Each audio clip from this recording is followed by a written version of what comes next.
Hey guys, so here's you a little bit more of a history lesson like one of our other videos. But today I want to tell you about the infamous Hatfields and McCoy feud. Okay, so this is a really long story and I'm just going to give you the basics. So the Hatfields lived in West Virginia, and right across the border in Kentucky lived the McCoys.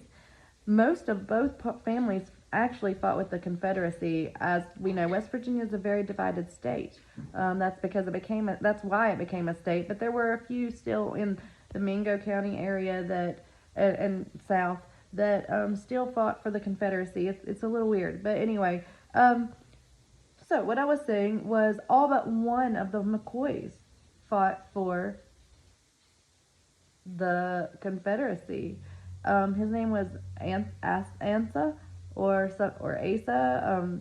I don't know exactly how they pronounce these words, but anyway, so he fought for the Union. But upon returning from the Civil War, at the end of it, he was murdered, suspect to be murdered by Confederate troops, and troops in which the Hatfields were involved in. Okay, keep that in mind. So that started these really awful feelings, which I can only imagine. I would be so upset too. I mean, he went through all that. He went against his family.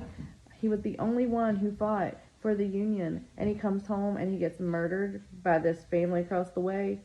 Okay, let's keep going. So a few years go by, and there's this argument over this pig. Old boy says, like, those marks on that pig's ears are not the marks of your family, but mine. That's my pig. More feelings arise, and then it gets worse when one of the Hatfield men, Floyd, he's a cousin of Devil Anse, which I know you've heard about, but anyway, he's like, I'm gonna marry this lady, Rosanna. So Rosanna, she marries old Floyd.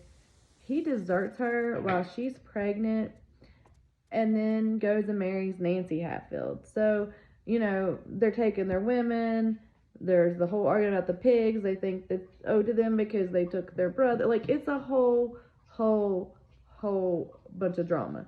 But you get this, like, Appalachian version of Romeo and Juliet in there, because after this whole relationship things really stirred up. And there was a war between these two families.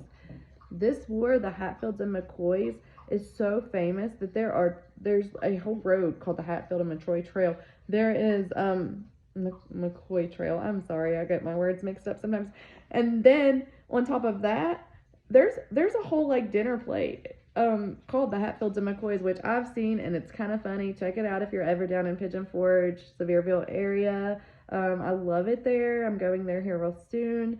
Anyway, check out that dinner plate. Good food too, y'all. Good food, real funny. But when they make it to be comical, but let me tell you, this was a serious thing.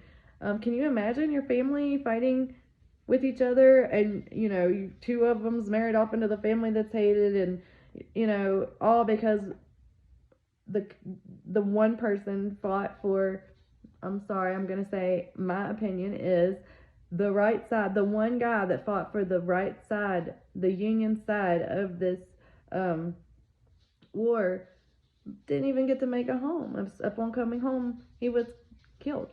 So I hope I've piqued your curiosity. There are still a lot of Hatfields, a lot of McCoys.